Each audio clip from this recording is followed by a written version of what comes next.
The reality, of course, if I haven't been consoled by Jesus in the Gospels, I haven't been paying attention to him. If I haven't been consoled by the God who declares his love for me, either I haven't been paying attention to him or I've been paying more attention to my excuses. God, you couldn't possibly love me. You couldn't possibly want me. You couldn't possibly choose me. And if I haven't been convicted by Jesus in the Gospels, I haven't been paying attention.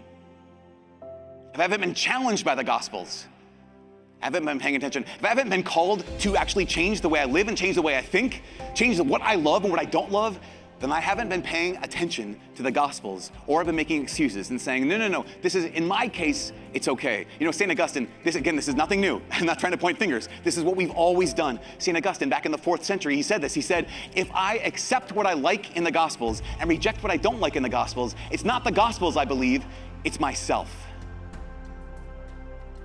If you and I accept what we like in the Gospels, we accept what we like in Jesus' teachings, but reject what we don't like in Jesus' teachings, it's not Jesus we believe in, it's ourselves. It's not Jesus we love, it's ourselves.